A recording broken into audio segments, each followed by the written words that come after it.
कक्षा 7 की आपकी जो प्रश्नावली है 5.2 उसके 5वें क्वेश्चन को हम पढ़ते हैं। इसमें लिखा है कि दी हुई आकृति में दो कोणों की भुजाएं समांतर हैं।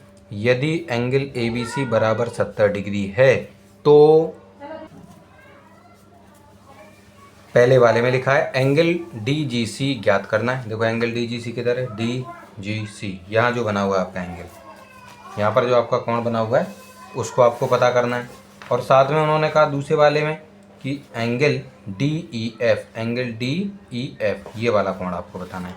यानी पहले वाले में उन्होंने पूछ लिया आपसे ये वाला कोण ये बताओ, और दूसरे वाले में पूछा उन्होंने ये कोण। अब देखो पहले क्वेश्चन को समझो। उन्होंने कहा है कि कोई दो जो कोण हैं आपकी भुजाएं समांतर हैं। जैसे ये वाला जो कोण है, यहाँ जो बन रहा है कोण, उसकी ये वाली भुजा और इस वाले कोण की ये वाली भुजा, यानी ये जो DE जो लाइन है ये और जो AB लाइन है ये दोनों लाइनें आपस में समांतर हैं। अब ज़रा समझिए, अगर मैं यहाँ से बच्चों देखो इस तरीके से क्या बनाता हूँ बच्चों, यहाँ पर ये एक लाइन खींची और यहाँ से हम अपनी दूसरी लाइन को खींचते हैं। इस तरीके से ये लाइन चली गई आपकी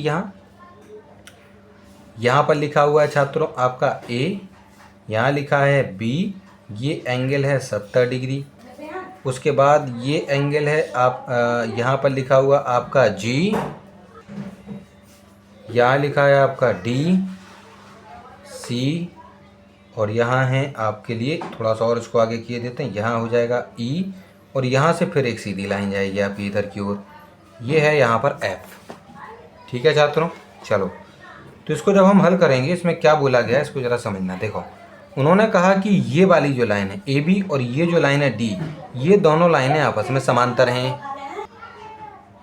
जब ये दोनों लाइनें हमारी समांतर होंगी तो देखिए किस प्रकार से, देखो ऐसे ये AB लाइन है और ये वाली थी आपकी इस तरीके से DE लाइन। यहाँ हम D लिखे देते हैं, यहाँ हम अपना E लिखे देते हैं, यहाँ पर हम अपना A लिखे देते हैं, यहाँ B लिखे देते हैं। इसको थोड़ा सा हम क्या करते हैं छात्रों, आगे बढ़ाते हैं, इसको हम आगे बढ़ाते हैं थोड़ा सा। चलो इस लाइन को छात्रों हमने आगे बढ़ा दिया, ये जो आपकी AB लाइन थी इसको थोड़ा सा आगे बढ़ा दिया।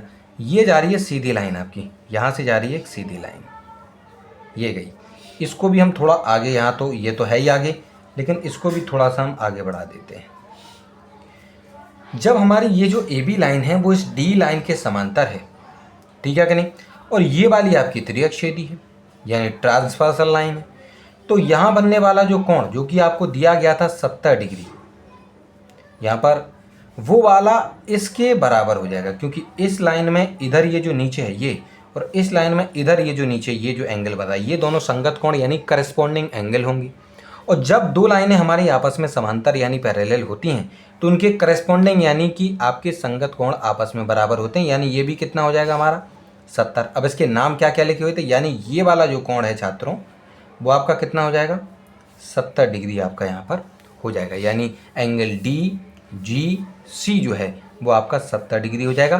कारण क्या लिख देंगे हम, कारण लिख देंगे कि जो ABC है और जो DGC है वो आपस में करस्पॉन्डिंग यानी कि आपके संगत कोण हैं। इस वजह से ये आपस में क्या हो गए हैं 70, और ये भी आपका 70 यानी बराबर हो गए।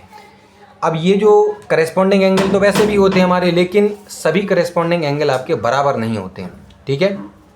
जब हमारी लाइनें आपस में समांतर होती हैं तभी जाकर हमारे जो कोण हैं वो आपस में क्या होते हैं, समांतर कोण आपस में बराबर होते हैं।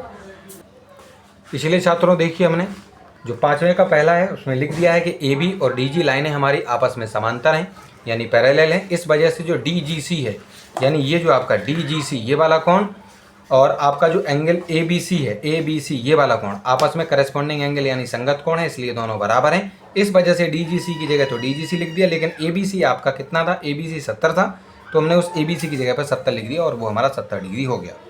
इसी प्रकार से छात्रों हम क्या करेंगे, देखिए अब अगले वाले इसमें उन्होंने कहा है कि DEF सेकंड वाला जो पार्ट है उसमें कहा है कि आप DEF निकालो, तो DEF ये वाला एंगल हमें निकालना है। तो मुझे एक बात बताओ, देखो ये जो BC लाइन है और ये जो आपकी EF लाइन है, ये दोनों लाइनें अगर हम इन लाइनों को आपस में इसके चित्र को हम यहाँ बनाते हैं, देखो ये जो आपकी BC लाइन जा रही थी छात्रों, इस प्रकार से आपकी BC लाइन गई है, ये लीजिए यहाँ B है और यहाँ पे आपका C।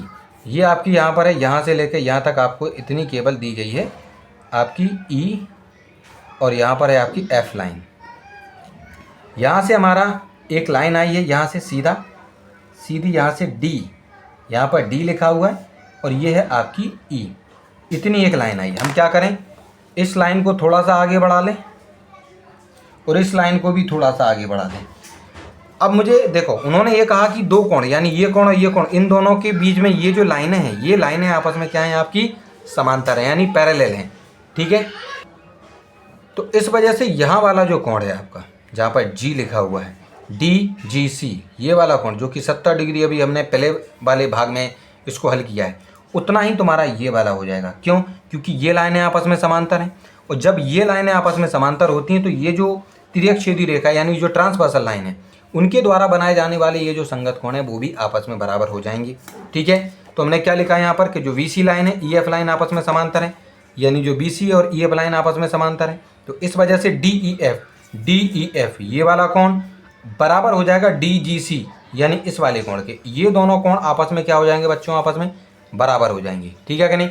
और जब ये दोनों आपस में बराबर हो जाएंगे तो हम क्या कह सकते हैं कि आपका जो DEF है वो कितना हो जाएगा, DGC को कितना निकाला था, 70।